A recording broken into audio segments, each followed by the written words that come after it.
Ya, kenapa? Ya, mulai. Jadi ulang lagi. Iya. Ya udah.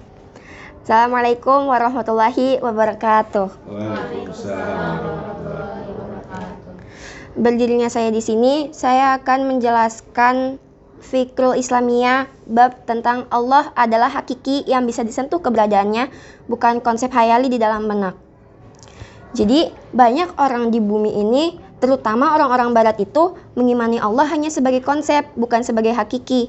Konsepnya tuh kayak gimana? Tergantung apa yang mereka pikirin. Nah, dengan konsep ini, mereka anggap itu sebagai sesuatu yang indah. Selama apa? Selama mereka bisa menghayalinya dan mereka bisa meyakininya. Yaitu dengan menjauhkan keburukan dan mendekati kebaikan. Nah, konsep ini tuh bisa disebut dengan kontrol agama. Misalnya kayak gimana? Seorang ulama agama harus mengontrol kebaikan manusia. Dengan apa? Dengan dorongan dari luar agar bisa melakukan kebaikan. Nah, tapi ada juga nih sebagian dari mereka yang nyepelein ketuhanan ini.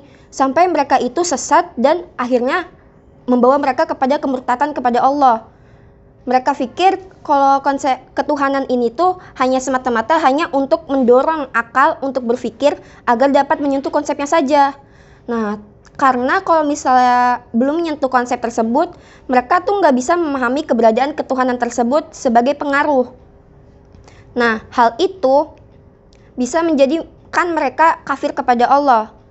Kesimpulannya itu, mereka menganggap iman kepada Allah itu hanya suatu konsep, bukan secara hakiki. Begitu pula dengan segala aktivitas yang mereka jalani. Kalau misalnya mereka melakukan kebaikan, berarti kebaikan tersebut itu hanya sebagai konsep, bukan sebagai hakiki. Begitu pula dengan keburukan. Kalau misalnya mereka melakukan keburukan, berarti keburukan tersebut itu hanya sebagai konsep. Lalu, orang yang mengimani Allah hanya sebagai konsep, itu sebenarnya mereka tuh nggak pakai otak, mereka nggak mikir. Nah, karena mereka nggak mikir itu, akhirnya mereka nggak bisa menjawab pemecahan Uqdatul Kubro itu. Itu apa? Segala apa yang ada sebelum kehidupan di dunia dan setelah hidup di dunia. Padahal dengan adanya alam semesta ini, kita masih udah pasti bisa nyimpulin dong siapa yang nyiptain, yaitu Allah. Karena nggak ada sesuatu apapun yang bisa menciptakan alam semesta yang sebegitu hebatnya. Manusia nggak bisa menciptakan alam semesta. Manusia aja diciptakannya oleh Allah. Nah, yang ada di dunia misalnya kayak pohon, binatang, bukit, gunung, dan lain-lain, itu siapa yang nyiptain? Ya Allah juga. Nah, mereka juga ini tuh menganggap mengimani Allah hanya sebagai konsep itu karena mereka cuma ikut-ikutan doang, tanpa adanya berpikir.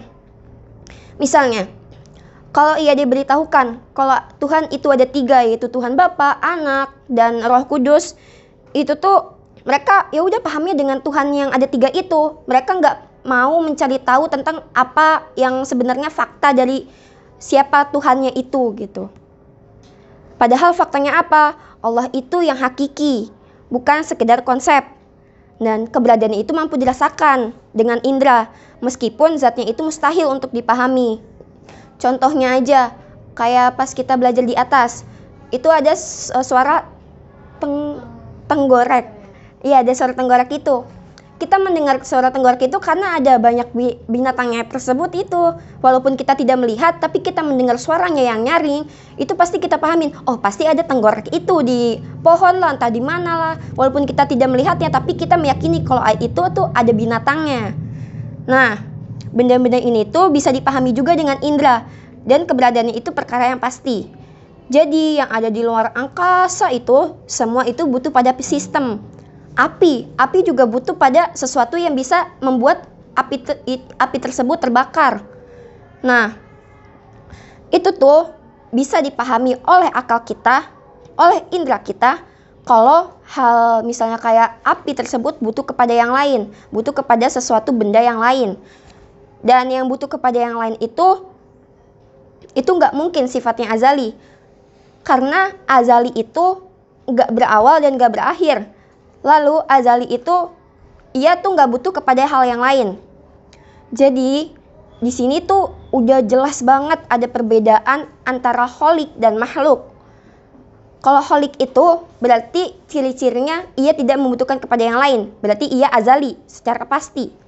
Dan sedangkan makhluk itu membutuhkan kepada yang lain. Berarti informasi yang sebelum yang kata Tuhan itu ada 3, berarti itu mereka nggak bisa paham kalau misalnya Allah itu ahad, Allah itu cuma satu. Kalau misalnya Tuhan ada 3, berarti dia tuh makhluk, dia membutuhkan kepada yang lain. Dia juga berawal dan berakhir. Karena adanya bapak, anak, itu bapak itu pasti akan berakhir. Itu berarti salah banget. Nah, jadi untuk memahami keberadaan makhluk itu kayak gimana?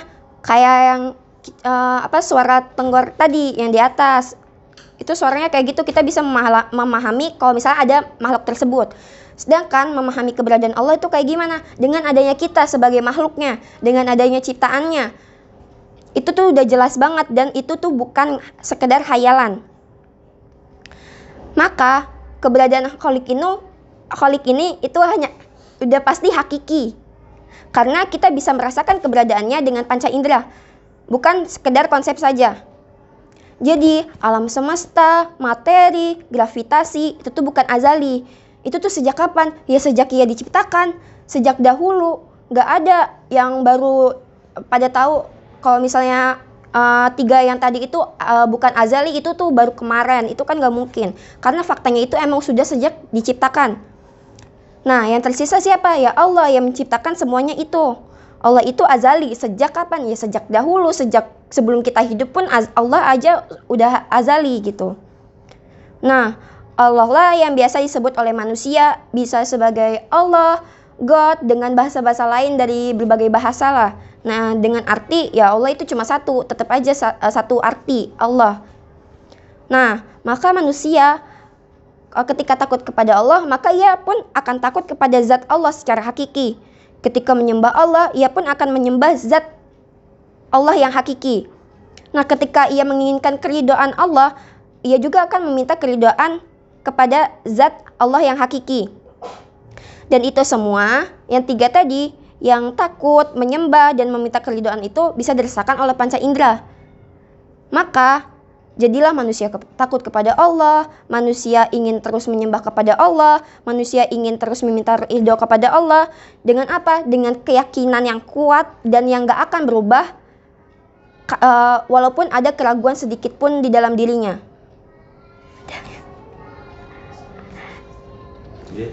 Sekian dari saya. Wassalamualaikum warahmatullahi wabarakatuh. Waalaikumsalam warahmatullahi wabarakatuh.